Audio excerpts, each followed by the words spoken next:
We were selling property in Spain and Prague. At that time, it was still after the financial crisis, so the banks had a lot of real estate they owned.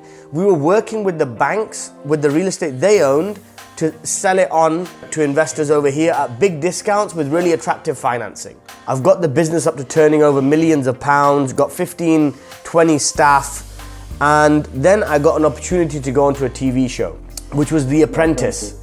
So you've got no phone, no internet, no nothing. And I told the other guys, I sat them down and explained to them, look, I've just got onto this TV show. This is what I'm gonna do. I'm gonna be gone for about 6 to 8 weeks and you're gonna have no contact with me whatsoever. Everything's nice and steady, just keep it going. And when I came back off the show, which is like 4 or 5 weeks later, I've come to the office and there's like 2 junior guys sat there and nobody else is there. What is going on? Then there was one bank guy who I was very friendly with. I called him. He's like, Zishan, really disappointed in you. I can't believe you did this. He's like, Z, you left everyone and disappeared. I was like, what? The 3 senior people said that you've disappeared, you're not contactable on the phone, basically just ditched everyone and left, and all the business is theirs, and they still want to put it through, but they don't know what to do because you've disappeared, as in I've disappeared. We had backed up revenues in all of our existing sales of, let's say, about best part of £1 million.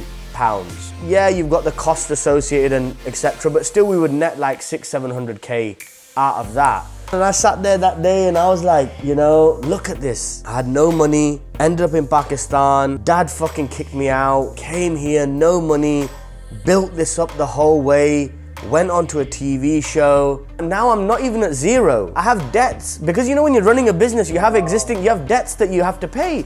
And I'm like, now I'm like minus 200,000-300,000. I was like, where the fuck did I end up here?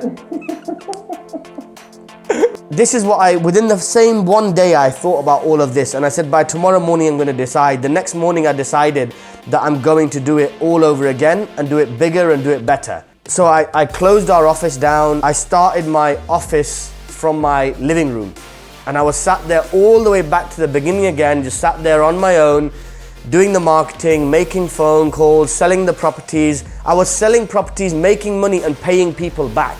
Because I was about to, in 6 months, come on the biggest TV show in the country. If I had debts outstanding and shit, in the UK, all this is public knowledge. It would be in the newspapers. This guy claiming to be a great businessman owes this guy £10,000, owes this guy £5,000, owes this company £15,000. So I was literally there calling, making money, paying people back.